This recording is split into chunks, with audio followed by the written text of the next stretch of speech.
हम लोग श्रीमद् भागवतम के तीसरे स्कंद के 20वें अध्याय के 7वें और 8वें श्लोक को पढ़ेंगे। यहाँ पर शौनक ऋषि जी सूत गोस्वामी जी को प्रश्न कर चुके हैं कि विदुर जी ने मैत्री मुनि से क्या पूछा, ठीक है, ताकि वो मनु महाराज की कथा को सुन सके।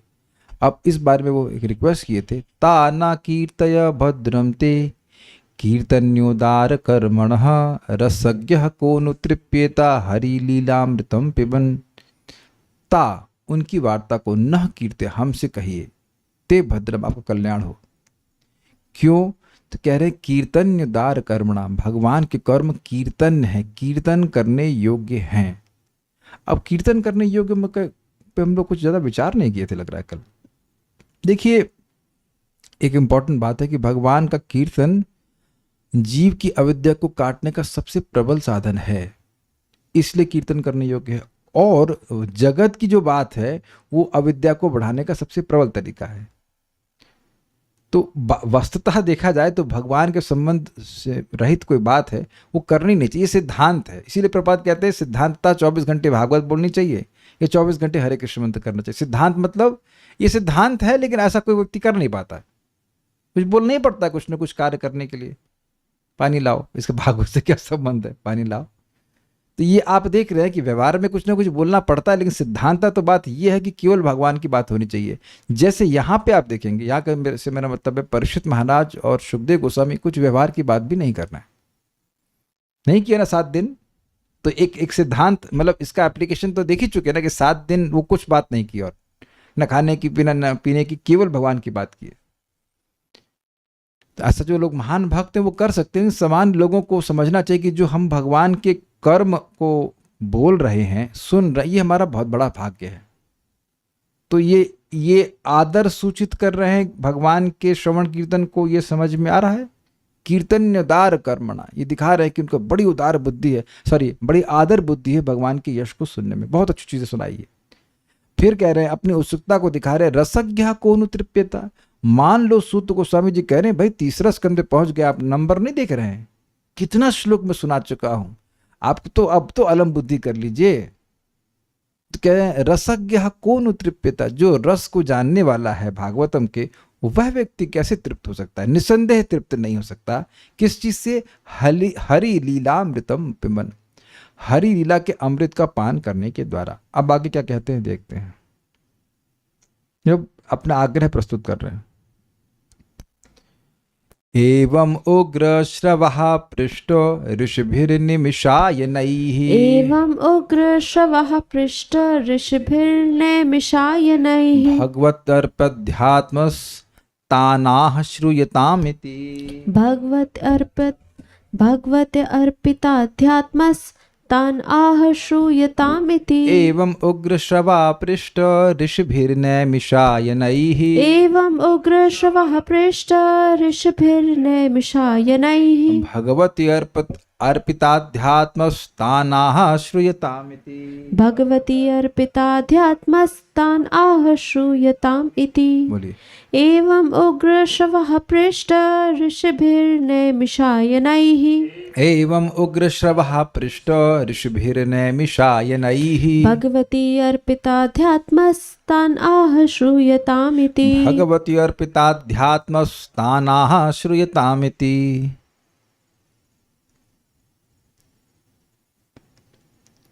नैमिषारण्य के ऋषियों द्वारा इस प्रकार पूछे जाने पर रोमहर्षण के पुत्र सूत गोस्वामी ने, जिनका मन भगवान की दिव्य लीलाओं में लीन था, कहा,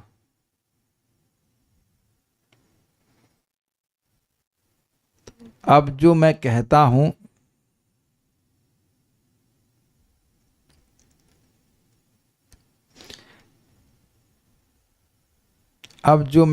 हूं कृपया उसे सुने।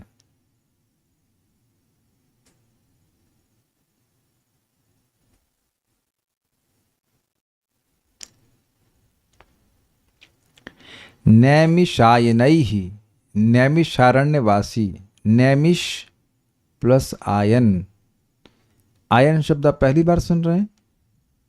नारायण, नारायण नारायण, नार नर मतलब नार नामक जल में रहने वाले, या जिनमें सारे नर रहते हैं, या जो जल जो नार नामक जल के आश्रय हैं, यानी कि नैमिष जिसका इनका आश्रय था। समझ में आया शब्द? नैमिषायनई, जिनका नैमिषारण्य आयन अर्थात आश्रय था, उनके द्वारा, इसीलिए कह रहे नैमिषारण्य वासियों, तृतीय विभक्ति उनके द्वारा, ऋषि भी ऋषियों के द्वारा, एवं पृष्ठ, इस प्रकार पूछने पर। एक प्रश्न होगा, अरे ऋषि तो पूछे नहीं, ऋषि पूछे, कौन पूछा? शौनक ऋषि पूछे।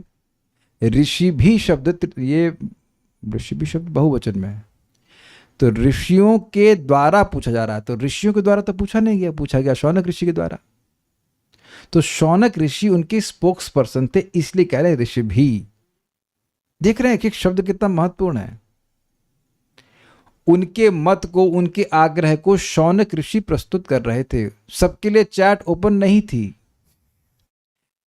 को होस्ट थे शौनक ऋषि और सबकी तरफ से पूछ रहे थे। समझे? अब समझ में आ गया? जैसे आप देखो कि यहाँ पे कल्याण प्रभु जानते होंगे, इधर बंगाल में बहुत स्ट्राइक बहुत होती हैं, तो उनका एक यूनियन लीडर होता है, यही ना? तो वो जो मांगे होती हैं लेबर की, लेबर यूनियन की, वो लीडर जाकर के कम्युनिकेट करता है। सब तो समझ में आ गया ना? तो किसकी मांग है? वो अकेले की मांग है। कल्याण प्रभु जानते हैं इसके बारे में, आप जानते हैं बंगाल में बहुत बवाल होता है इस तरह का।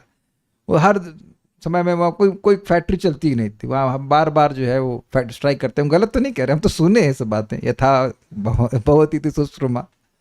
तो क्या वो अपनी मांगे पूरी कर रहा है? जो हल्ला भी कर, हमारी मांगे पूरी करो, तो केवल तुम्हारी, तुम्हें क्या चाहिए? वो पूछेगा तुम्हें क्या चाहिए? नहीं, हमारी का मतलब हम सबके पीछे वालों की। तो ऋषियों के प्रश्न शौनक ऋषि ने करे। अब कहेंगे शौनक ऋषि, अभी कितनी मजेदार बात है, 88,000 ऋषियों के कितने मत हो सकते हैं, लेकिन प्रश्न केवल एक ही है। इसका मतलब सब एक मत है कि यही प्रश्न का उत्तर दिया जाना चाहिए। आप देखो यहाँ पे 88,000 तो नहीं, 88 लोग हो सकते हैं, उनमें 4-5 लोग प्रश्न करते हैं, सभी लीडर है ना और उसके बाद किसी का प्रश्न छूट जाए तो उधर से गोली, अरे प्रभु जी आप ध्यान नहीं देते, बुढ़ा गए आपको, आप प्रश्न का देख ही नहीं रहे हमारे प्रश्न को। तो ये है ना, जो लोग प्रश्न करता है, जो यहाँ के शौनक ऋषि है, उनकी ये है ना कि अगर प्रश्न छूट जाए, इतना महत्वपूर्ण लोक हित के लिए हम प्रश्न किए थे और आप छोड़ दिए प्रश्न को है ना? तो अब वहां कितनी संभावना थी कि लोग अलग अलग प्रश्न करते, लेकिन शौनक ऋषि सभी का रिप्रेजेंट करके वो पूछना है। देखिए बात बड़ी मजेदार है, बात बड़ी मजेदार है। हम सोच रहे हैं कि सूत गोस्वामी जी 88,000 लोगों को सुना रहे हैं, लेकिन बात तो शौनक ऋषि से कर रहे हैं। अब ये बताइए कि 2 लोग बात कर रहे हैं तो 88,000 लोग सुनने के लिए वहां रुकेंगे?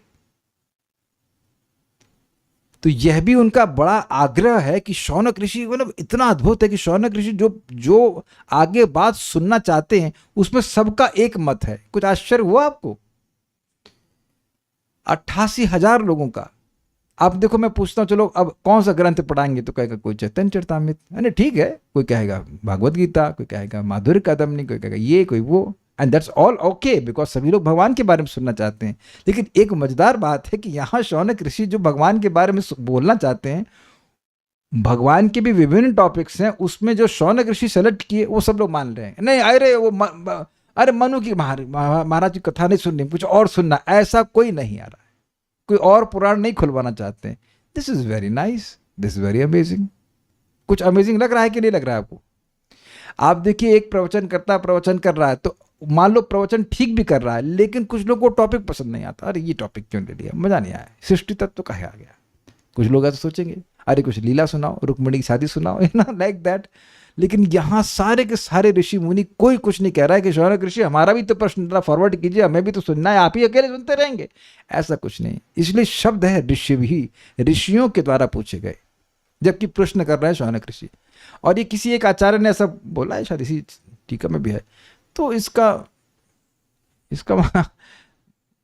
हाँ ये एक है, मैं इसको उतना ध्यान नहीं दिया था, इसका क्या मतलब है, अब इसकी सिग्निफिकेंस समझ में आ रही। इसीलिए पढ़ना पढ़ाने में मजा आता है। मैंने इसे देख लिया, तब ने कहा हाँ ठीक है, शौनक ऋषि पूछे, ऋषियों ने पूछा, मतलब शौनक ऋषि ने पूछा। उस वक्त मैं ध्यान नहीं दिया था उस बात पे, लेकिन अब मैं देख रहा हूँ कि ओ अब समझ आ रहा है इसका मतलब। नहीं तो बोल देते शौनक ऋषि के द्वारा प्रश्न किया गया था, लेकिन ऋषि भी ये ऋषियों के द्वारा प्रश्न किया। देखिए अनुवाद में प्रभाव लिखिए ना, नैमिषारण्य के ऋषियों द्वारा इस प्रकार पूछे जाने पर, इस प्रकार पूछने पर, इस प्रकार का मतलब जहां अत्यंत कौतुक है, अत्यंत आग्रह, कौतुक नहीं आग्रह है सुनने का, ऐसा प्रश्न हमको बहुत अच्छा लग रहा है, ये अमृत के समान लग रही है। कोई व्यक्ति बोलिए, कोई व्यक्ति कथा बोल रहा है और कोई कहे नहीं ये हमको अमृत के समान लग रही है, and actually really means it, तो बोलने वाले का कितना उत्साह बढ़ जाएगा। एक बार एक भक्त बता रहे थे, परम पूज्य राधानाथ महाराज लंबे प्रवचन करते हैं, तो कई बार बोलते हैं महाराज की I think it is quite late, should I continue, तो भक्त लोग बोलते थे हरी बोल, तो महाराज और आगे घंटा कंटिन्यू करते थे। तो उन महाराज का अनुकरण करके कोई ब्रह्मचारी भी क्लास दे रहे थे, तो वो क्लास में लेट हो गए, बोले it is although it is getting late, should I continue, तो लोग कहे हाँ, नहीं sorry no you should stop. तो आप देख रहे हैं कि अब महाराज का लेक्चर जितना अच्छा लग रहा है उतना और भक्त का नहीं लग रहा होगा। तो वहां भक्त लोग नहीं कह रहे कि लीला हमको अमृत के समान लग रही इत्यादि इत्यादि।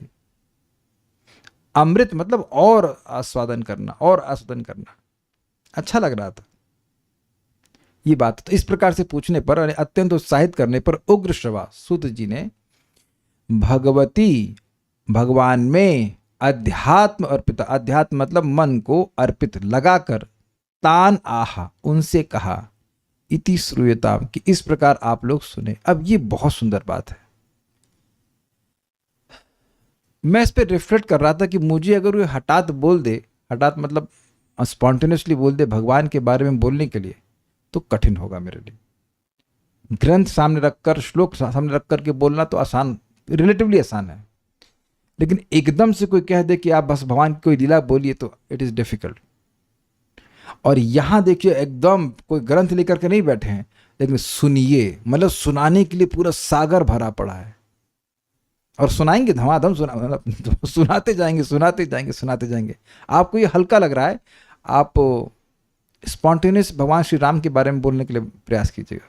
एक बार परम पूज्य राधानाथ महाराज क्या कहते हैं, रामनवमी का अवसर होगा आसपास, तो कुछ ब्रह्मचारी संग कार में बैठे हुए थे, तो उस दिन रामनवमी का अवसर था, तो बोले महाराज बोले चलिए आप लोग भगवान राम के बारे में कुछ बोलिए। तो कोई 10 मिनट बोला, कोई 15 मिनट बोला, कोई ऐसे बोला। फिर महाराज का नंबर आया तो महाराज घंटों तक बोलते रहे। This is, you need affection for this. जब किसी से प्रीति होती तब इस प्रकार से आप घंटों तक बात करते रह सकते हैं। तो ये मैं बड़ा इंटरेस्टिंग, मतलब मुझे बड़ा इंटरेस्टिंग लगा कि ये श्रूयता, मतलब ये नहीं कि 2-4 शब्द बोलेंगे, 2 शब्द नहीं बोलने वाले, ये बोलते जाएंगे। अब देखना श्लोक पे श्लोक, श्लोक पूरा कैंटो, 12 कैंटो बोलते ही जाएंगे, बोलते जाएंगे, बोलते ही जाएंगे। कितना सामर्थ्य है इनका, कितना प्रेम है, is it not? It is very amazing. कितना कितना कुछ धारण किए हुए हैं ये बताइए सूत गोस्वामी। इसलिए इनका नाम उग्र श्रवा, सुनने में बड़े तेज थे कहते हैं। तो श्लोक, एवं उग्र श्रवा पृष्ठ, इस प्रकार जब उग्र श्रवा जी को, यानी कि सूत गोस्वामी जी जब पूछे गए, किनके द्वारा? ऋषिभिर नैमिषायनई, नैमिषारण के ऋषियों के द्वारा जब पूछे गए, तो भगवती अर्पित अध्यात्म, भगवान में अपने मन को अर्पित कर दिए। देखिए बड़ी मजेदार बात हुई। इसी प्रकार की इस प्रकार की बात हुई थी जब ब्रह्मा जी से नारद जी पूछते दूसरे स्कंद में कि क्या आप भगवान हो, और काफी सारे प्रश्न किए। तो ब्रह्मा जी उनका धन्यवाद दिए कि आपके प्रश्न की वजह से मेरी मति भगवान में लग रही है। तो अब एक प्रश्न हुआ कि ब्रह्मा जी की मति भगवान में नहीं लगी है क्या? लगी है, लेकिन जब प्रश्न भगवान के विषय में होता है तो जिससे प्रश्न किया जाता है वो और गंभीरता से विचार करता है। ये मैं एकदम अनुभव कर सकता हूं कि कब जब कोई व्यक्ति जेन्युइनली प्रश्न करता है, बना के नहीं, जेन्युइनली प्रश्न करता है, तो बहुत विचार करके उत्तर देता हूं मैं। ये मेरा अपने आप में प्रैक्टिकल मैं देखा हूँ। कुछ होता है ऐसे ना ऊपर ऊपर से प्रश्न करते, वो भी समझ में आ जाता है, लेकिन कोई जेन्युइनली प्रश्न करता है तो आप बहुत विचार करते हो कि ये इस प्रश्न का क्या उद्देश्य है। मुझे बता रहे थे अपने रामकृष्ण प्रभु, अपने जो स्टूडेंट हैं, तो उनको कोई प्रश्न किए थे परम पूज्य वृंदावन चंद महाराज से। तो महाराज ऐसा कुछ था, क्लास मतलब ख़त्म की, तो उसके बाद फिर वो क्लास अरेंज किए, फिर उत्तर दिए, पूरा दिन सोचते रहे, अगले दिन फिर उसका उत्तर दिए। ये बड़ा सुंदर भोजन है एक साधु के लिए कि कोई प्रश्न किया जाए तो उसमें तृप्त नहीं होते हैं। एक बार उत्तर दे दिया, फिर उस पर और विचार करते हैं कि नहीं इसका तो और भी एस्पेक्ट हो सकता है, फिर और विचार करते, फिर और विचार करते हैं। तो यहाँ पे ये बड़े प्रसन्न हुए हैं क्योंकि अब इस प्रश्न से भगवान की बात आएगी तो मन भगवान में अर्पित किया हुआ है, मन एकदम एकाग्र है भगवान के बात को बोलने के लिए, ये बात बोल रहे हैं। फिर कहते हैं तान आह, उनको कहे, किनको कहे, ऋषियों को कहे, अर्थात शौनक आदि ऋषि के द्वारा अन्य को कहे, श्रूयताम इति, आप इस अब सुनिए मैं क्या कह रहा हूं। श्रुति एवं इत्यादि यह श्लोक व्यास जी का वाक्य है। इस तो स्पष्ट समझ में आ रहा है भाई। सूत गोस्वामी जी और नैमिषारण्य ऋषियों के बीच की कथा को हम लोग किनकी लेखनी से सुन रहे हैं? व्यास देव जी की। तो इसलिए यह श्लोक व्यास जी का वाक्य है। कुछ समझ में आया इस श्लोक की भाषा से? तो सूत को देखिए, पर ये सुखदेव गोस्वामी तो कह नहीं सकते हैं क्योंकि ये सूत गोस्वामी और नैमिषारण्य के ऋषि के बारे में बात हो रही है। तो अब सूत गोस्वामी तो कह नहीं सकते, समझ में आ रहा है? क्या सूत गोस्वामी कह सकते हैं कि इस प्रकार सूत गोस्वामी को नैमिष ना, तो वह भी नहीं कह सकते। तो अब कौन कहेगा? व्यासदेव जी। समझ में आ गया? इसीलिए कहता हूं क्लास में आओ, इतने ध्यान से कभी नहीं पढ़ेंगे आप लोग, कोई नहीं, मतलब बहुत रेयरली कोई पढ़ता। इतना मजा नहीं आता है कि एक लाइन का कितना महत्व है। ये महत्वपूर्ण बात है ना, क्योंकि लिखा नहीं है व्यासोवाच, है ना? अगर लिखा रहता है तब भी याद रहता है किसने क्या उवाचा लिखा रहने के बाद भी याद नहीं रहता कि हिरणाक्ष उवाचा कि भगवान उवाचा। गलत तो नहीं कह रहे हैं। और लिखा ना हो तब कैसे मालूम चलेगा, वो भी संस्कृत में लिखा हो? तो हमको बड़ा अच्छी लाइन लगी थी कि इट वॉज मेंशनेबल पॉइंट कि ये बात व्यास देव जी कह रहे हैं। अब आप लोग फिर फंस जाओगे कि व्यास देव जी कह रहे हैं, तो व्यास देव जी कह रहे हैं तो सुखदेव सूत गोस्वामी, मतलब क्या ये कब भागवत लिखी गई थी? तो कुछ लोग ऐसे भी कह सकते हैं कि भागवत कहाँ से शुरू हुई। बहुत सारे कॉम्प्लिकेटेड है, उधर मत सोचिए ज़्यादा, बस इतनी बात है कि व्यास देव जी लिखे। रोमहर्षण सूत के पुत्र थे उग्रश्रवा सूत। नैमिषायनई पद का अर्थ है नैमिषारण्य में रहने वाले। ये समझ में आ रहा है? निमिष प्लस अयन। तो नैमिष जो नामक जंगल था नैमिषारण्य, उसका वो जिनका अयन अर्थात आश्रय था। अरण्य नहीं बोला, अयन। अयन मतलब होता है आश्रय। आपका अयन क्या है? ये घर। सभी लोग का अपना अयन है, स्थान। तो उसकी बात को समझा रहे हैं। भगवती अर्पत अध्यात्म अर्थात श्री भगवान में अपने चित्त को लगाने वाले।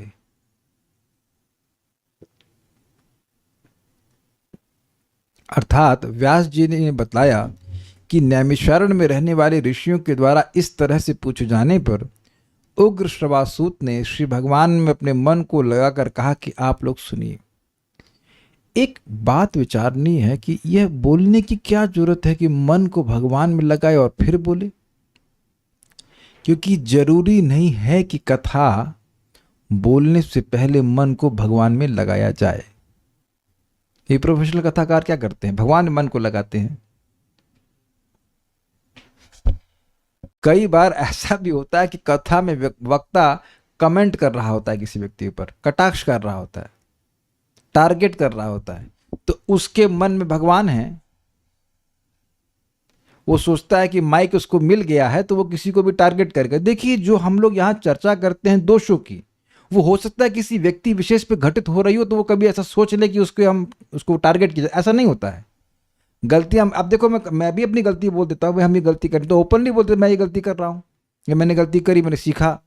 तो यहाँ हम सभी लोग अपनी गलतियों को सुधारने के लिए चर्चा कर रहे हैं। कोई गलती दिख जाती है, कोई व्यक्ति कर रहा होता है, उस गलती की चर्चा होती है, किसी को टारगेट नहीं किया जा रहा होता है।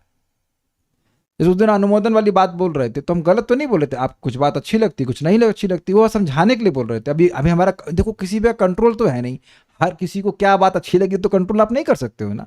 हम खाली ये समझा रहे थे कि किस कैसे हम कुछ जो सुनते हैं वो हर बात का अनुमोदन नहीं कर सकते। इट इज़ नॉट पॉसिबल कि हम हर बात का अनुमोदन करें, और हम लोग स्वतंत्र हैं नहीं करने के लिए भी। लेकिन कभी कभी ये देखा जाता है कि मुझे मान लो ये सामने वाला व्यक्ति पसंद नहीं है, तो मैं क्लास में उसकी बैंड बजा दूंगा, नाम नहीं लूंगा लेकिन बैंड बजाना शुरू करूंगा। तो क्या मेरे मन में भगवान है? आप बताओ। भगवान नहीं है मेरे मन में। वो कथा के माध्यम से मैं उस व्यक्ति को टारगेट कर रहा हूं। ये समझ सोचिए कि नहीं होता, ये होता है इस प्रकार से। तो यहां तो ऐसे में कथा प्रसन्न करने वाली नहीं होगी। मन में प्रसन्नता है, ओ मेरे भगवान के बारे में बात हो रही है, भगवान के बारे में पूछेंगे, जो बात पूछने से भगवान का यश में बोलने को मिलेगा। सेम सेम आप देखिए ब्रह्मा जी कितने प्रसन्न हुए थे नारद जी की बात को सुन करके। जब भी सूत गोस्वामी जी भी प्रथम स्कंद में प्रशंसा की शौनक ऋषि की, बड़ा प्रसन्न हुए थे। तो ये एक बड़ी इंटरेस्टिंग बात है, भगवान का स्मरण होने से भक्त को आनंद मिलेगा। तो इन प्रश्नों से उसे भगवान का और स्मरण करने को मिला, इसलिए बड़े प्रसन्न होकर के वह कथा कह रहे हैं। ये बात समझ लेनी होगी। अब वक्त दुख अपना दुख रो, मुझे पता था कि दुखी कोई आत्मा होगी। ये बहुत होता है, क्लास में सिर्फ भक्तों को टारगेट किया जाता है। नहीं, भक्तों को टारगेट तो किया जा रहा है लेकिन not in a negative way. भक्त लोग खुश हो, भगवान की बात सुने, तो टारगेट तो भक्ति है, लेकिन उस तरह से नेगेटिव वे में नहीं करना चाहिए। तो मन में किसी को दुख देने की भावना है, मन में भगवान की स्मृति नहीं है, वो बंदा खुश हो ही नहीं सकता इस बात को। एक और मजेदार बात है, आप मंदिर में क्लास सुनिए, तो आज कोई व्यक्ति कुछ बात बोलेगा, तो अब जो व्यक्ति नीचे सुन रहा है वो सहमत नहीं है, तो अगले दिन बात आके काट देगा। उसके बाद अगले दिन आके फिर दूसरा व्यक्ति आएगा, वो उसी बात को और काट देगा। तो अब जो श्रोता है वो बेचारा कंफ्यूज रहता है, करना क्या है। कोई कहेगा 64 माला से 16 माला से कुछ नहीं होगा, 64 माला से करो। अब मेरे पास कोई व्यक्ति आए लेकर के, तो हमने कहा देखो अगर 16 माला कुछ नहीं है, मतलब जीरो है, तो जीरो में अगर आप 4 मल्टीप्लाई करेंगे तो कितना आता है? आप समझे मेरी बात? 16 माला से दीपा माता जी कुछ नहीं होता है। आप अगर कोई ऐसा कह रहा है तो मतलब 16 माला जीरो, जीरो से आप 4 मल्टीप्लाई करेंगे तो क्या होता है? जीरो। तो जब 16 से कुछ नहीं होता है तो 64 से कुछ कैसे हो जाएगा? अब इतनी बुद्धि तो सुनने वाले के पास होती नहीं है। वो कहेगा अरे हम तो कर ही नहीं सकते, जबकि रूप गोस्वामी जी कहते हैं, बिल्कुल स्पष्ट कहते हैं, उतना ही स्वीकार करना चाहिए जितना आप कर सकते हो, एक्सेप्टिंग व्हाट इज नेसेसरी। एकदम स्पष्ट लिखा है। और प्रभुपाद बिल्कुल स्पष्ट कहते हैं कि कहा जा सकता है कि 64 राउंड्स करो, लेकिन अगर कोई नहीं कर पा रहा है, हमने इस कौन के लिए इसमें 16 माला का नियम रखा ही मिनिमम है, इसको भी ना कर पाना ये अपराध है। अगर स्पेशली जो लोग दीक्षित हो गए, ये मिनिमम है। लेकिन यह नहीं है कि सब 64 आप नहीं कर रहे तो भगवान की प्राप्ति नहीं कर पाएंगे। तो अब ये एक व्यक्ति का मत हो सकता है, अपना मत वो दे देते हैं, या कहीं से एक बात को खाली कोट कर लिए, लेकिन अब सामने वाला तो नहीं समझ पा रहा। तो कभी कभी बहुत बार देखा जाता है कि वक्ता सामने पिछले वाले वक्ता को काटने के लिए बोल रहा है, तो वहां भी वह भगवान का स्मरण नहीं कर रहा है। मैंने एक चीज नोटिस करी है, परम पूज्य वृंदावन चंद महाराज झगड़े में नहीं पड़ते। इट्स वेरी इंटरेस्टिंग, क्योंकि झगड़ा सुन करके किसी का मन शांत नहीं होता है। कई बार आप कुछ कंट्रोवर्शियल लेके जाइए महाराज के पास, तो महाराज कहते हैं, कभी वो महाराज बोलेंगे देखो जिसने लेक्चर दिया उससे पूछो। एक बार मैं प्रभुपाद जी की बातों को समझ में नहीं आई, तीसरे स्कंद में हुआ था ना, तो हम बोले महाराज जी आप ये प्रभुपाद यहाँ लिखे हैं समझ नहीं पा रहा, तो प्रभुपाद से पूछो ना मुझसे क्यों पूछ रहे हो? मुझे हंसी, अब हम प्रभुपाद से कैसे पूछेंगे? लेकिन नहीं समझ में आ रही थी बात, कुछ नहीं समझ में आ रही थी। But he why was thinking about it कि ये ऐसा क्यों करते होंगे। ये मेरा अंडरस्टैंडिंग है, महाराज का और भी अंडरस्टैंडिंग। झगड़े से आपका केवल समय मतलब व्यर्थ होता है। अगर आपसे कोई झगड़ा करने आया तो उसके शरणागति का भाव बिल्कुल नहीं है, तो उस झगड़े को रिजॉल्व करने चक्कर में फंस जाएंगे यार।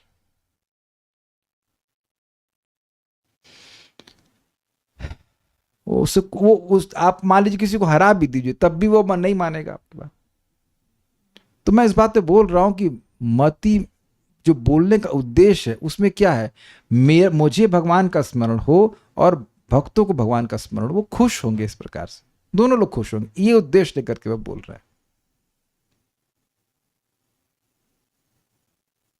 अगर कोई भगवान के बारे में गलत सिद्धांत वैश्वाइज बोले तो और हम उसको काटें तो यह भी गलत है, काटना तो पड़ेगा वरना गलत सिद्धांत जाएगा भक्त को। बिल्कुल आपकी बात सत्य है, लेकिन कठिनाई यह है कि दोनों लोग मान रहे हैं कि हम सही बोल रहे हैं ना।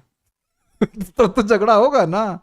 जैसे हम बताए ना, एक भक्त को प्रवचन कर रहे थे और वो कहे कि भाई आप जप कर रहे हैं और कोई भाव नहीं हो रहा है, तो भाव उत्पन्न नहीं हो रहा है, तो केवल वो मुंह की एक्सरसाइज है, अब इसका कोई शास्त्र प्रमाण नहीं है, तो बोल दिए। तो वो सही मान रहे हैं तब ना बोल रहे हैं। कोई जानबूझ के गलत बोलता है कि हम आपको गलत सिद्धांत बता रहे हैं, हर व्यक्ति यही मानता है कि हम सिद्धांत सही बोल रहे हैं, विदाउट एनी एविडेंस ऑन शास्त्र ऑल्सो मेनी टाइम्स। तो जो आप बोल रहे हैं वो बिल्कुल सही बात है और बोलना भी पड़ता है। हम आप जब प्रवचन करते हैं तो बोलना भी पड़ता है। कोई कुछ अब सिद्धांतिक बात बोलता है तो उसका अगेंस्ट बोलना ही पड़ता है, क्योंकि जो लोग नहीं जानते हैं वो भ्रमित हो जाएंगे। लेकिन वहां भी जो सिद्धांत की बात अगेंस्ट बोली गई बस उसको ही काटा जा रहा है, उस व्यक्ति को आक्षेप नहीं किया जा रहा है। ऐसा नहीं कि वो भक्त खराब है या जो भी है, ऐसा नहीं है। उनको नहीं, हम भी एक बार बोले, देखिए जो आप बोलते हैं ना उससे पाप नष्ट होता है और जो सुनते हैं उससे अविद्या नष्ट होती है। अरे अभी नहीं, कम बहुत पहले की बात कर रहा हूं मैं। इट वॉज एब्सोल्यूट कॉन्कॉक्शन, कुछ नहीं है, बोलो या सुनिए या कुछ भी भगवान का नाम बोलिए, उससे अविद्या पर्यंत सब नष्ट होता है। लेकिन उस वक्त नहीं समझावट थी। तो अब मैं क्या गलत बोल रहा था? मैं सही बोल रहा था उस टाइम। जो समझ में आ रहा था वो बोल रहा था। आप समझ रहे हैं बात? अब अपने पे हंसी आती, क्या बोलते थे, गलत बोल गए थे। बाद में उसको मैंने करेक्ट भी किया था। बट जो सोचो, जो बोलने वाला गलत बोल रहा है तो सुनने वाला क्या समझेगा बताइए? तो आप बिल्कुल सही कह रहे हैं। जब हम क्लास में बोलते हैं तो सिद्धांत स्पष्ट करना चाहिए और समझ लेना चाहिए, लेकिन व्यक्ति पे आक्षेप नहीं करना चाहिए। हम इस पे बहुत बड़ी शिक्षा यहाँ पे ग्रहण करना कि भगवान के बारे में बोलूंगा ऐसी भावना होनी चाहिए। मुझे भगवान के बारे में बोलना है तो मन में प्रसन्नता रहेगी। ओके, सो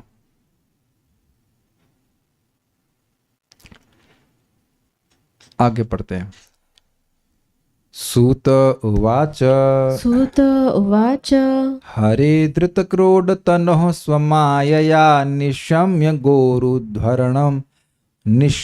गोरुद्धरणं रसातलात्। हरेर्धृता क्रोडतनोः स्वमायया निशम्य गोरुद्धरणं रसातलात्। लीलां हिरण्याक्षमवज्ञया हतं संजात हर्षो मुनिमाह भारत। लीलां हिरण्याक्षमवज्ञया हतं संजात हर्षो मुनिमाह भारतः। सुत उवाच सूत उवाच हरेर्धृतक्रोडतनोः स्वमायया निशम्य गोरुद्धरणं रसातलात्। हरेर्धृता क्रोडतनोः स्वमायया निशम्य गोरुद्धरणं रसातलात्। लीलां हिरण्याक्षमवज्ञया हतं संजात हर्षो मुनिमाह भारतः। लीलां हिरण्याक्षमवज्ञया हतं संजात हर्षो मुनिमाह भारतः। सूत उवाच सुत उवाच हरिर्धृता क्रोडतनोः स्वमायया निशम्य गोरुद्धरणं रसातलात्। हरेर्धृतक्रोडतनोः स्वमायया निशम्य गोरुद्धरणं रसातलात्। लीलां हिरण्याक्षमवज्ञया हतं संजात हर्षो मुनिमाह भारतः। लीलां हिरण्याक्षमवज्ञया हतं संजात हर्षो मुनिमाह भारत। सूत गोस्वामी ने आगे कहा, भरत के वंशज विदुर भगवान की कथा सुनकर परम प्रफुल्लित हुए, क्योंकि भगवान ने अपनी दैवी शक्ति से शूकर का रूप धारण करके पृथ्वी को समुद्र के गर्भ से खेल खेल में ऊपर लाने अर्थात लीला तथा हिरण्याक्ष को उदासीन भाव से मारने का कार्य किया था। उदासीन का मतलब समझे? लाइक इंग्लिश में कहते हैं नॉन शैलेंटली, बिना किसी ऐसे कोई इंटरेस्ट के, ऐसे थप्पड़ मारे मर गया। फिर विदुर मैत्री से इस प्रकार बोले, क्या बोले हम कल सुनेंगे। सूत उवाचा, सूत गोस्वामी ने कहा, स्वमाया क्रोध तनहो, स्वमाया मतलब अपनी माया से, क्रोध मतलब वाराह, और तनु मतलब शरीर को धृत अर्थात धारण किए हुए। इसका मतलब यह नहीं है कि भगवान ने शरीर को स्वीकार किया था, केवल इस दिव्य स्वरूप को प्रकट किया था।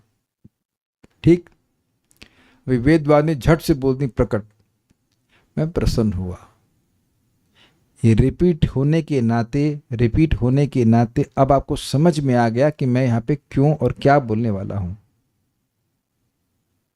कुछ तो गैस भी करने लग गए होंगे ना कि मैं क्या कमेंट करूंगा इसके ऊपर, या नहीं होता भी।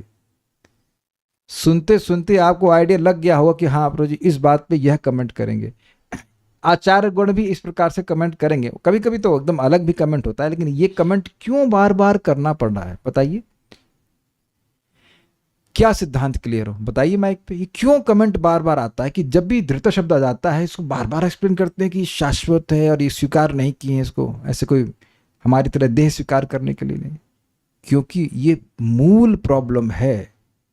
अगर भगवान के वपु को हम भौतिक मानते हैं तो अब ये सबसे बड़ा अपराध भगवान के प्रति है। वो अनुभव कैसा भी हो रहा हो, भगवान का वपु पूरी तरह भगवत संबंधी हर वस्तु चिन्मय दिव्य है। अब एक प्रश्न आप कर सकते हैं कि हम यह कैसे समझें कि भगवान दिव्य है। तो दिव्य क्या होता है? जब आप दिव्य समझेंगे तब समझ में आएगा कि भगवान दिव्य है। कुछ ये लॉजिक पकड़ा आपने। जैसे मान लीजिए आपने खांड खाई और आपने चीनी खाई, तो खांड मान लो पहले कभी नहीं खाई, लेकिन चीनी तो खाई ना, तो अरे ये तो एकदम चीनी जैसा लग रहा है। तो दिव्य वस्तु का अनुभव जब होगा तब न समझेंगे कि भगवान, अरे भगवान तो दिव्य है। तो अब दिव्य वस्तु का अनुभव कैसे होगा? दिव्य वस्तु भगवान है, तो भगवान का अनुभव करते करते जब चित्त दिव्य हो जाएगा तब समझ में आएगा, ओ ये दिव्य का मतलब होता है। अच्छा, मैं समझा पा रहा हूं कुछ बात? तो यहां तो अनुभव यही है कि भाई आपने भी शरीर लिया है, मैंने भी शरीर ग्रहण किया, आपने भी ग्रहण किया है, तो तुरंत ये भावना आ जाती है कि भगवान भी ऐसा ही शरीर स्वीकार किए होंगे। क्योंकि हमारे लिए इस धारणा को करना कि देह और देही में भेद नहीं है, ये असंभव है। ऐसा कोई एक्सपीरियंस ही हमारा नहीं है। ऐसा एक्सपीरियंस आपको? आम और आम के नाम में वेदवादी भेद होता है कि भेद नहीं होता है बताइए?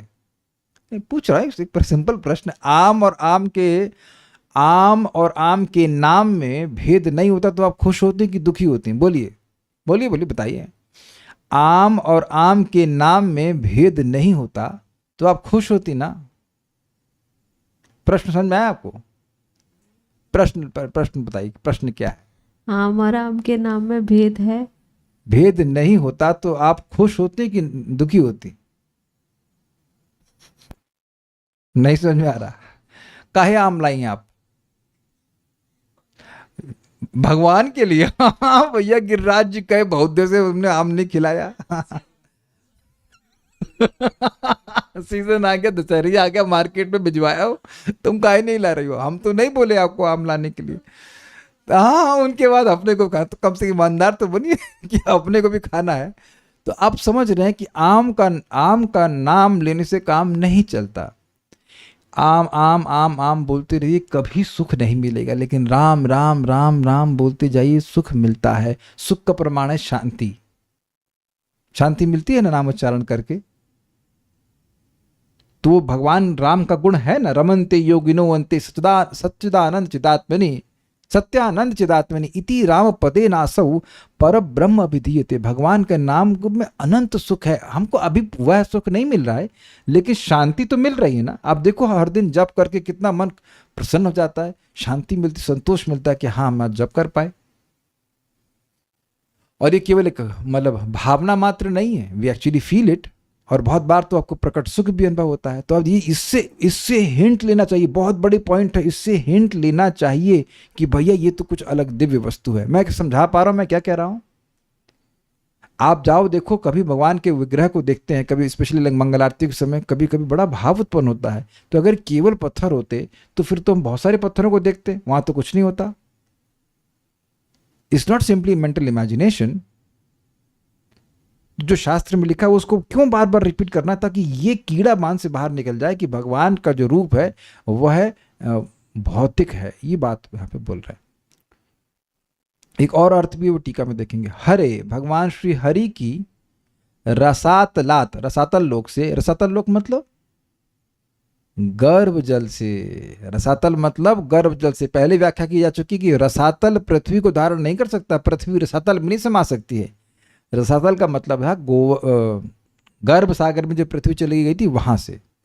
गो अर्थात पृथ्वी के उद्धरणम, उद्धार की ओर। अवज्ञा हिरणाक्षम, अवज्ञा मतलब खेल खेल में, इनडिफरेंट वे में। हिरणाक्षम हतम, हिरणाक्ष वध की। लीलाम निशम में, लीला को सुनकर। हर्ष संजात, प्रसन्न होते हुए। भारत, विदुर जी ने, भरतवंशी विदुर जी ने। मुनिम आह, मैत्री जी से कहा, मैत्री जी से कहा। कंफ्यूज मत होइएगा, ये सूत गोस्वामी बोल रहे हैं, वो विदुर मैत्री संवाद को ही बोल रहे हैं ना। तो विदुर जी ने मैत्री जी से कहा, मतलब पूछा। सूतवाचा, सूत गोस्वामी ने कहा, हरे धृत क्रोड तनह सुमाया, भगवान श्री हरि ने, जिन्होंने वराह स्वरूप को प्रकट किया था अपनी शक्ति से। संभवामी आत्माया, इस भौतिक शक्ति से नहीं। निशम्य, उसको सुनकर। गोर उद्धरण रसातलात, पृथ्वी के गर्भ सागर से उद्धार के बारे में सुनकर के। हिरणाक्षम अवज्ञा हतम लीलाम निशम्य, और हिरणाक्ष को भगवान ने जो बड़ी खेल खेल में मार दिया, उस लीला को सुनकर। संजात हर्ष, बहुत हर्षित हुए, बहुत सम्यक रूप से जात अर्थात सम्यक रूप से प्रकट हो जाना, बहुत उनको हर्ष हुआ, बहुत आनंद हुआ। और भारत अर्थात विदुर जी ने मुनिम आहा अर्थात मैत्रेय मुनि को कहा। तो बोलने वाले को भी सुख मिला और सुनने वाले को भी सुख प्राप्त हुआ। देखिए, इससे एक बात समझ में आती है कि बीच में इन लोगों का प्रसादम ब्रेक नहीं हुआ है ना, कोई थके नहीं। तो एक सूत्र समझ लीजिए, बहुत लोभ जागृत करेगा कि भाई एक बार श्रवण कीर्तन के द्वारा अपने हृदय को हम पवित्र कर लें तो सुख तो अपने जेब में है। सुख के लिए कुछ और प्रयास नहीं करना पड़ेगा। हम जो भी सुख के लिए प्रयास, एटलीस्ट मैं जो सुख के लिए प्रयास कर रहा हूँ, वो इसीलिए कि अभी हृदय पूरी तरह पवित्र नहीं हुआ है। और हृदय को पवित्र करने का ये तरीका है regularity. First thing is regularity. आप नियमित रूप से कथा सुनते रहिए, जब करते रहिए, हर बार कथा हृदय पवित्र होता जा रहा है, एक पॉइंट पर अपने आप ही सुख मिलने लग जाता है। जैसे भोजन करते हैं तो आप कुछ प्रयास करते हैं सुख प्राप्त करने का ना, अपने आप मिलता है। ऐसे करके अपने आप होगा। लेकिन ध्यान दीजिएगा कि जब तक ये अपने आप नहीं हो रहा है तब तक तो बुद्धिपूर्वक करना ही पड़ेगा।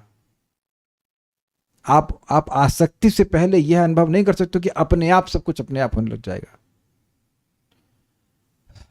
श्रीधरी, वे जब मैत्रेय महर्षि के मुख से सुने कि श्री भगवान ने अपनी माया से अपना सूकर का शरीर बना लिया और उन्हें लीला करते हुए पृथ्वी का रसातल से उद्धार किया और तिरस्कार पूर्वक हिरणाक्ष का वध किया, यह सुनकर उनको बड़ी प्रसन्नता हुई और उन्होंने पुनः महर्षि मैत्रेय से पूछा। सारार्थ दर्शनी, ये ध्यान दीजिएगा, थोड़ा अलग तरह से समझाते हैं। स्व माया धृत क्रोड तनु पद में स्व माया का अर्थ है अपनी ही माया द्वारा, एवं विग्रह है, इसको तोड़ेंगे तो कैसे आएगा, सुष्टु अमाया। देखिए, एक इसको तोड़ सकते हैं स्व माया अर्थात अपनी माया के द्वारा, और दूसरा है सु प्लस अमाया। सु मतलब सुष्टु अच्छी प्रकार से, और अमाया मतलब बिना किसी छल के, बिना किसी प्रकार के छल के अपने सम्यक रूप अर्थात यथार्थ रूप में धारण किया गया, अर्थात जिनकी नित्य रूप से स्थिति क्रोड़ तनु अर्थात वराह विग्रह, वे ही श्री हरि। मतलब भगवान ने जो ये स्वरूप प्रकट किया वह माइक नहीं था, वो उनका नित्य विग्रह था, अमाया, बिना किसी कपट के वह प्रस्तुत किए। जैसे कोई व्यक्ति पेंट पुंट लगा के आ जाता है, दाढ़ी लगा के आ जाता है, तो वह कुछ माया कर रहा है, कुछ कपट कर रहा है। कुछ समझ रहे हैं बात? जैसे लोग शादी में करते हैं ना, सुंदर नहीं लिखते लेकिन बहुत मेकअप करके आ जाते, तो कपट हुआ ना। वो लाल लाल भाई, किसके गाल लाल है नेचुरली? प्लीज रेज हैंड्स, देखें कौन है। तो आप देखें स्त्रियां, इस बुरा नहीं मानेगा लेकिन आप स्त्रियां से कुछ क्या कहते हैं, रूस। तो ये रूस माया है ना यहाँ पे। कल्याणपुर को समझ में नहीं आ रहा एग्जाम्पल, ऑब्वियसली आता है, समझ में नहीं आ रहा, वरना नहीं समझ में आ रहा, अच्छी बात है, ब्रह्मचारी। तो कुछ लोग ऐसे माता जी लोग, प्रभु जी लोग तो कहेंगे वो बंदर लगेंगे, तो ऐसा लगा लेती हैं। या लिपस्टिक माया है कि नहीं? क्या उतना उतना रंगीला आपका होठ है तो उसके ऊपर एक कपट किया हुआ है ना? अब समझ में आ रहा है ना माया? और वो भी नहीं, आजकल तो जूड़ा भी लगा लेती हैं। बाल कम है तो वो पीछे वो बाल जोड़ लेती हैं। तो ये कपट हुआ कि नहीं? अरे आप बताओ। और लड़के लोग भी करते, गंजे होते वो बाल विग पहन के आ जाते। तो ये मेकअप हुआ ना, ये इनका वास्तविक तो वैसे नहीं दिखाई पड़ते हैं, है ना? तो भगवान ऐसा मेकअप नहीं कर रहे हैं वराह का। भगवान का जो वराह विग्रह है वह शाश्वत है, ये बात यहां बोल रहे हैं। अमाया, बिना कपट के जो भगवान का शाश्वत स्वरूप है वही भगवान प्रकट करते हैं। ये स्व माया का अर्थ है। स्व माया मतलब एक तो अपनी शक्ति के द्वारा, यानी कि भौतिक शक्ति से प्रकट नहीं कर रहे हैं, तो भौतिक रूप नहीं है। हम सबके शरीर कहां से प्रकट हो रहे हैं? भौतिक प्रकृति के द्वारा हो रहा है कि नहीं? प्रधान से ही तो हमारा शरीर बना हुआ है। ये आप लोग आध्यात्मिक शरीर लेके चल रहे हैं? नहीं, कोई नहीं लेके चल रहा।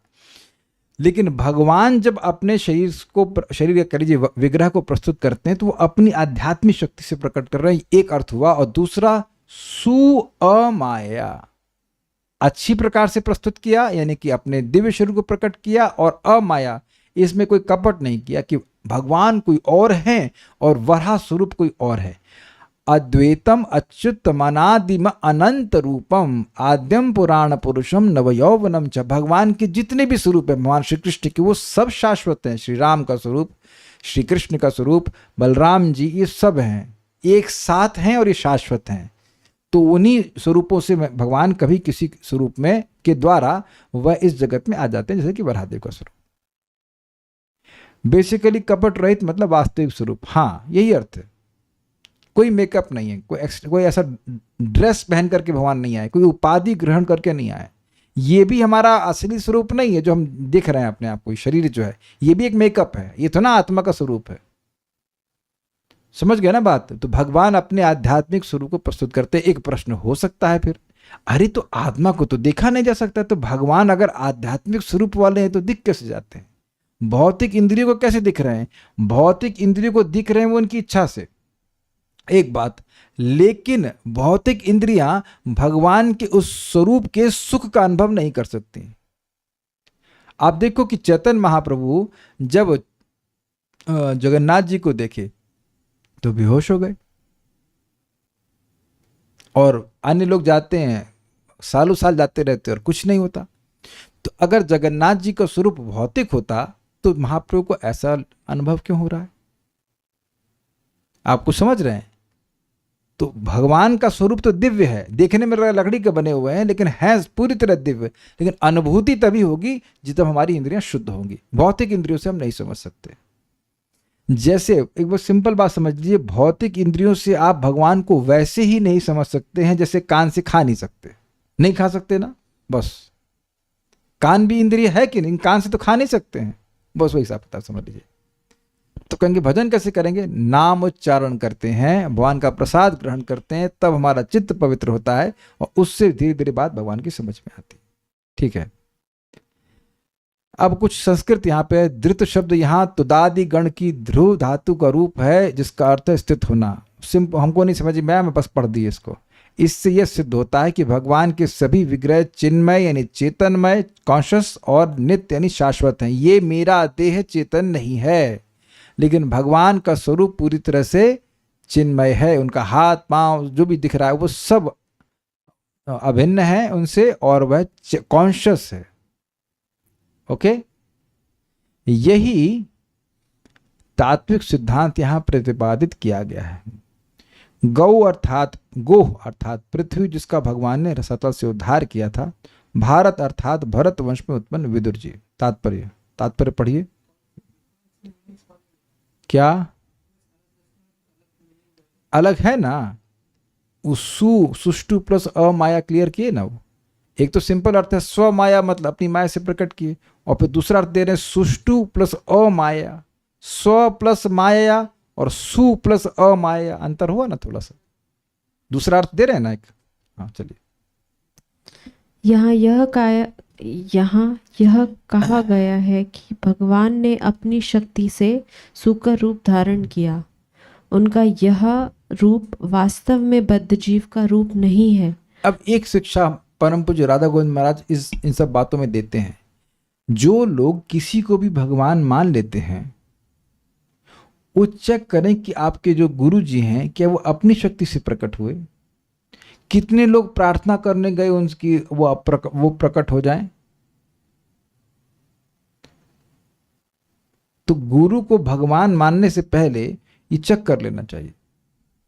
गुरु भगवान के कृपा का प्रतिनिधि है, वो भगवान नहीं हो जाता है। ऐसा नहीं कि उन्हीं के शरीर से सारे ब्रह्मांड निकल रहे हैं। और ये बातें रिपीटेडली सुननी होती हैं क्योंकि अपने भाग्य को समझ सके, नहीं तो अभी हम लोग किसी मनुष्य को भगवान माने बैठे होते। ये बहुत बड़ा भाग्य भाई साहब कि आप इसको आप असली वाले भगवान को भगवान मान रहे हो। बोलिए। बद्ध जीव को भौतिक नियमों के श्रेष्ठ नियंता के आदेश से विशेष देह धारण करनी होती है। मतलब हमें अपनी नाक का डिजाइन पसंद हो या ना हो, वो है हमारे लिए इस जीवन में। हमें अपने वटेवर जो भी शरीर की कोई भी बात पसंद आती हो या ना आती हो, वो दे दिया गया है। हमें वो शरीर दिया गया है, हमने अपने शरीर की सृष्टि नहीं करी। ये बात यहाँ पे कही जा रही है।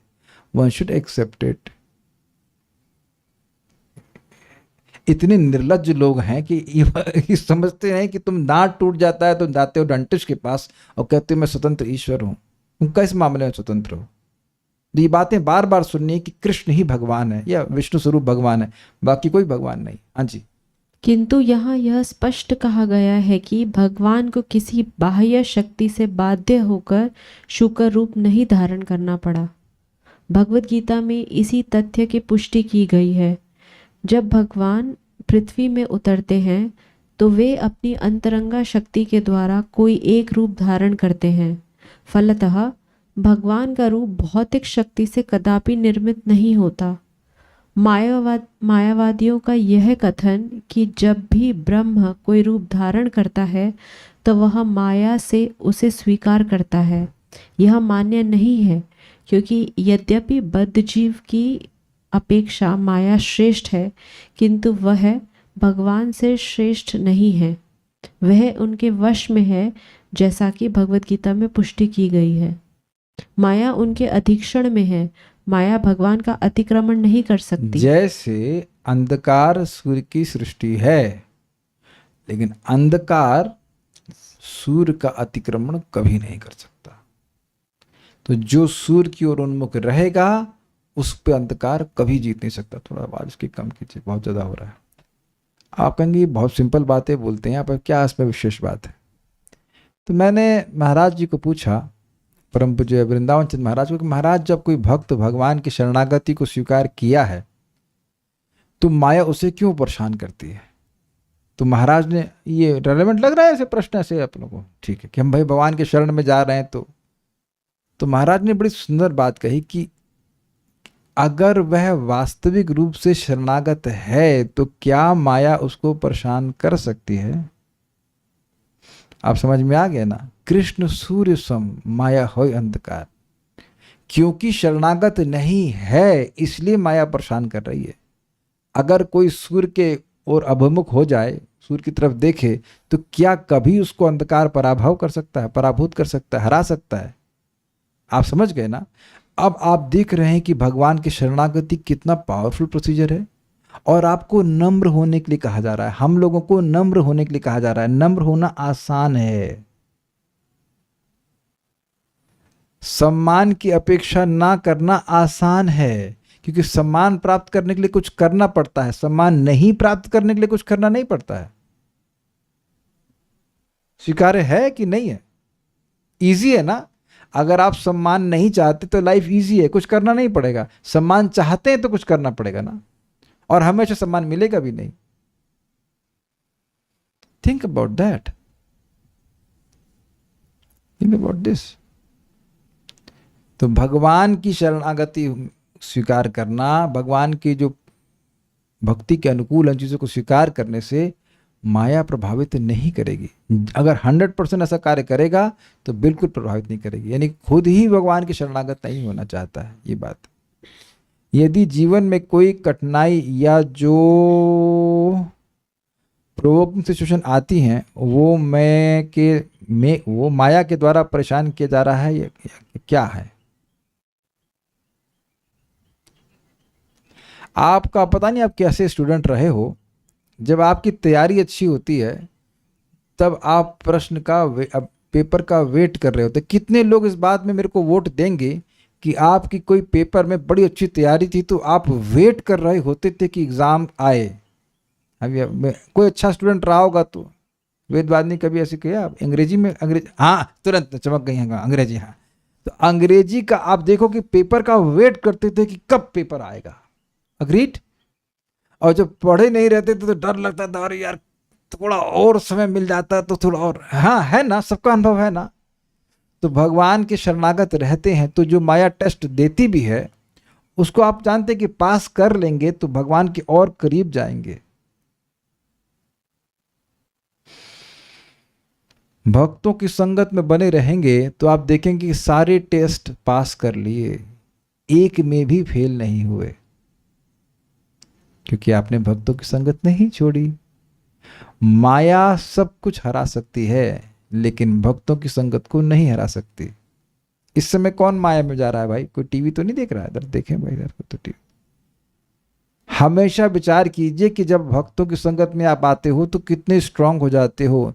तो अगर आप रोज आ रहे हो इसका मतलब माया को काफी जीत लिया आपने, क्योंकि माया इतना कन्विंस नहीं कर पाए कि 7 बजे कुछ और महत्वपूर्ण कार्य है। डू यू एग्री और नॉट? ध्यान दीजिए कि माया कभी फोर्स नहीं करती है, केवल सजेशन देती है। ये थोड़ा देखो, ये करके देखो। फोर्स करेगी तो आप लड़ जाएंगे, क्यों? तुम्हारे बाप के नौकर हैं। हाँ, काइंड ऑफ यस, बट लेकिन भगवान तो है ना माया के बाप, लेकिन नहीं करेंगे। नहीं, थोड़ा करके देखो इसको। आज अरे रोज तो क्लास होती है तो बोलते ही रहेंगे, क्या है। लेकिन आप रोज आ रहे हो, it means you are conquering maya. रोज जब कर रहे हो यू आर कॉन्करिंग माया। माला छुड़ा दे तब तो माना जाएगा ना कि माया में चले गए। मैं नहीं कह रहा आप मेरी बात को स्वीकार कीजिएगा, आप विचार करना, विचार करना। ठीक है, पढ़िए आगे। यह मायावादी विचारधारा कि जीवात्मा ही परम सत्य है किंतु माया द्वारा प्रच्छन्न है, अवैध है, क्योंकि माया इतनी विराट नहीं है कि परमेश्वर को प्रच्छन्न कर ले। प्रच्छन्न करने की शक्ति ब्रह्म के अंश पर लागू हो सकती है पर ब्रह्म पर ये नहीं। क्या बोले समझ में आया आपको? देखिए उनका फंडा क्या, ये मायावादी हो, उनका मायावाद है क्या? कहते हैं देखिए हम सब लोग ब्रह्म हैं, सब कुछ ब्रह्म है, हम लोग ब्रह्म हैं, लेकिन माया ने हमको ढक लिया। पहले आप भगवान थे वरुण प्रभु, पता है आपको? आपको नहीं पता? अरे कैसे भगवान है आप? तो आप और मैं सब भगवान थे और माया ने हमको पकड़ लिया, तो अब हम लोग भूल गए कि हम भगवान हैं। बस तुम्हारा ये अज्ञान हटेगा और तुम समझ जाओगे कि तुम भगवान हो। अब उनसे पूछो भाई कि जब हम भगवान थे, सर्वशक्तिमान थे, तब जब माया पकड़ ली तो अब तो कमजोर है, अब क्यों छोड़ देगी?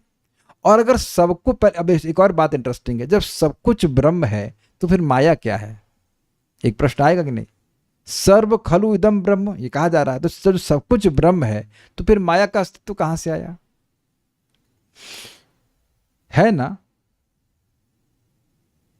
और जो आप ये बात बोल रहे हो फिर ये भी माया का प्रसाद है। आप जो बोल रहे हो ये भी तो वाणी शब्दों मटेरियल चीजों से निकल रही है ना, ये कैसे हो जाएगा?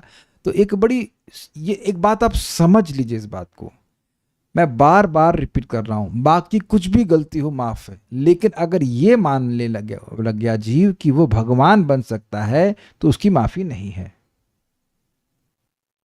इसलिए इस अपराध को कोई ना करे। और आप इसीलिए देखेंगे कि यद्यपि आपको लगेगा ये बात बार बार क्यों कही जा रही है, लेकिन इतना महत्वपूर्ण बात है कि कभी किसी भी साधु से नहीं सुनना है। अगर वो ये कह दे कि नर नारायण बन सकता है, हमें सुनना ही नहीं है। वैस वी गिव रेस्पेक्ट, कोई व्यक्ति सन्यासी है, श्रेष्ठ है, वी गिव रेस्पेक्ट, लेकिन कभी किसी ने ये बोल दिया कि नर नारायण बन सकता है, हमें और कोई बातचीत ही नहीं करनी। प्रभु जी महाप्रभु तो कहते हैं सबको सम्मान करना चाहिए, तो हाँ असम्मान मत कीजिए, साधु हैं सन्यासी हैं प्रणाम कीजिए, ठीक है, लेकिन सुनना नहीं है। जैसे महाप्रभु स्वयं प्रकाशानंद सरस्वती से बात करने भी नहीं गए। जब भक्त ने अनुरोध किया तब जाकर कृपा की, नहीं तो न खाने गए न बात किए, नहीं हम व्यस्त हैं, झगड़ा भी नहीं कि कोई कुछ इन्वॉल्वमेंट ही नहीं था, क्योंकि उनकी यही धारणा थी कि जीव भगवान बन सकता है, असंभव साध्य का को प्राप्त नहीं किया सकता है। भक्त हम लोग हैं, भक्त बन जाएंगे, भक्ति प्रकट हो जाएगी, लेकिन भगवान तो हो ही नहीं सकते हैं। ये बात बार बार रिपीट करेंगे, प्रभुपाद जी रिपीट करते हैं, आज हम पूर्ववर्ती आचार्य करते हैं, परम पूज्य राधा गोविंद महाराज जी के प्रवचन में सुनिए, बार बार ही आएगी बात, बार बार आएगी। क्यों? क्योंकि ये मूल अपराध है कि जीव भगवान बनने की चेष्टा कर रहा है। तो जो कोई इसको पुश करेगा कि तुम भगवान बन सकते, बड़ा हमारे गुरु जी बड़े अच्छे भगवान बना देंगे हमको, ये सब गड़बड़ है।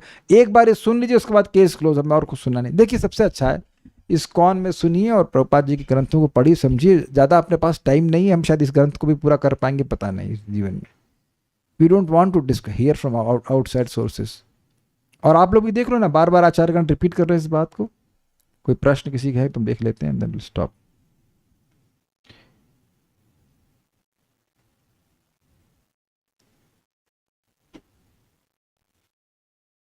मैंने माने अगर यदि कठिनाई आदि आती भी हैं और हम उससे प्रभावित नहीं होते और भक्ति कंटिन्यू करते रहते हैं, तो माना जाना चाहिए कि हम शरणागत हैं भगवान के। यस, और इसका प्रमाण क्या है? मात्र स्पर्शास्तु कौन्तेय शीतोष्ण सुख दुखदा आगाम पाइनो नित्यस्ताम तितक्षस्व भारत। आप जानते हैं कि इंद्रियों का इंद्रिय विषय से संपर्क होने से सुख दुख का अनुभव होता है, वो आते रहते जाते रहते हैं, तो उसको सहन करना चाहिए। अब उसके सहन करने का क्या लाभ है? क्या श्लोक है जरा बताइए इसका। एकदम छूट गया मन से, अभी आ रहा था। यम ही ना व्यथयन्ते ते पुरुषम पुरुषर्षभ सम दुख सुखम धीरम सुमृतत्वाय कल्पते। भगवान स्वयं इस बात को बोल रहे हैं कि जो इन सुख दुख को सहन कर रहा है, भगवान की भक्ति में आगे बढ़ रहा है, तो वह वही व्यक्ति अमृतत्व के लिए योग्य हो जाएगा। ये आपकी मेरी सबकी परीक्षा हो रही कि आप ये सारी कठिनाई के बाद भी जब करेंगे कि नहीं करेंगे, कथा में आएंगे कि नहीं आएंगे। भाई ऐसा नहीं कि मान लीजिए किसी को पेट में दर्द है तो दवा नहीं लेगा, लेकिन ये नहीं कि अब उसी का यश गा रहा है, मेरे पेट में दर्द है, मेरे पेट में दर्द है, तो बोलने से तो कम हो जाता है ना। तो बोलने से तो कुछ कम नहीं होगा। अभी इसी प्रवचन में देखो कम से कम 2 बार 3 बार लाइट गई है, लाइट आई है, कभी लाइट जाएगी, उसी की चर्चा करें कि भगवान की बात करें, बताइए आप। अभी प्रैक्टिकली वेदवादिनी कुकिंग कर रही थी, और आप लोग भी कुकिंग करते ही होंगे, पूरा पसीने से नहा जाते हैं, तो क्या कुकिंग बंद कर देते हैं? कितनी माताएं गर्मी में खाना बनाना बंद कर देती हैं? जरा देखिए कौन कौन आलसियों की फौज में आता है। कोई भी नहीं ना। किसके रूम में किचन में भी एसी लगा है किसी के? हाँ, तब वो ऐसे पसीना पोंछ कर, पल्लू से ऐसे पोंछ करके रोटी बड़ बन रहा है, तो उधर तो आप ध्यान नहीं दे रहे ना, गर्मी हो रही कुछ सर्दी हो रही है, तो वहां करते हुए बुद्धि से व्यक्ति करता है। तो जो भगवान के लिए इस सारी कठिनाई को सहन करते हुए भगवान की भक्ति करता है, तो फिर वह भगवान के पास जाने के योग्य बन जाता है। और एक बात ध्यान रखना, आप भक्ति नहीं कर रहे होते तब भी कठिनाई आती, लेकिन भक्ति करते हुए जब उन कठिनाइयों को स्वीकार करते हैं, देन यू परचेज कृष्णा। तो कठिनाई नहीं आ रही है, वो कठिनाई भगवान को खरीदने का एक बहुत बड़ा धन प्राप्त हो रहा है। तत्तेनुकंबाम श्लोक को आप देख सकते हैं। लेकिन मैं यह नहीं कह रहा हूं कि बुखार किसी को हो जाए, बीमारी हो जाए तो आप दवा नहीं लेना। अपने आप भक्ति होने का क्या अर्थ है? जूम को तो बुद्धिपूर्वक ओपन तो करना ही होगा ना। अपने आप का मतलब से सांस भी आप बुद्धिपूर्वक लेते हैं, वरुण प्रभु कब कितनी देर सांस नहीं लिए भाई तो ऐसा तो नहीं है ना। अपने आप सांस ले रहे हैं कि नहीं ले रहे हैं? अपने आप आपका हृदय भी धड़क रहा है, उसी प्रकार से अपने आप जैसे सौनक मुनि सभी से जिसके बिहाव पर बोल रहे हैं, सेम थिंग यहाँ भी अप्लाई हो सकती है। व्हेन 4 कुमारास और डेमिगॉड्स प्रे करते हैं, ऋष्य ऊचु देव ऊचु, नहीं पता 4 कुमार एक हमको नहीं पता, 4 कुमार एक साथ भी बोल सकते हैं चारों कुमार एक साथ भी बोल सकते हैं, हमको नहीं पता। देवा ऊचु तो देखिए ऋषिया ऊचु इज प्लूरल, ऋषिया ऊचु गोपिया ऊचु, और देवा ऊचु में भी देवा ऊचु बहुवचन में है, तो सब एक साथ भी बोलते हैं। देखिए ये भी कठिनाई नहीं, कल्याणपुर समझते हैं, ये बंगाल में धरने होते हैं तो कैसे क्या क्या क्या क्या स्लोगन बोलते हैं। यहाँ तो बोलते ना, भाषण नहीं राशन दो, नहीं तो अपना आसन दो, तो सब लोग सीख के आते हैं और एक साथ बोलते हैं। ये एक साथ बोलने का भी है रिवाज, आप लोग क्या आपने देखा होगा ना, एक स्लोगन बोल के आते हैं, हल्ला बोलने के, सब लोग एक साथ मांग हमारी मांगे पूरे पूरी को, या सो एंड सो मुर्दाबाद, सो एंड सो जिंदाबाद, तो एक साथ बोलने का भी अभ्यास आपने देखा है लोगों का है। तो ये भी ऐसा नहीं कह सकते, लेकिन तो जो आपने ऋषिया ऊचु कहा या दिवा ऊचु कहा वो बहुवचन में वहां पे बोला कि वो सारी सब लोग साथ में बोले, लेकिन शौनक ऋषि सबके बिहाफ पे बोले। और इस श्लोक में हम चर्चा हुई थी वो ऋषियों के द्वारा पूछा गया, तो वो बात में समझाई गई थी कि यद्यपि ऋषियों के द्वारा नहीं पूछा गया, शौनक ऋषि के द्वारा पूछा गया, लेकिन उन्होंने उनकी तरफ से पूछा था। और कोई प्रश्न यहाँ पे नहीं है, will stop now. Srimad Bhagavatam की जय, श्रील प्रभुपाद की जय, निताई गौर प्रेमानंदे। Thank you so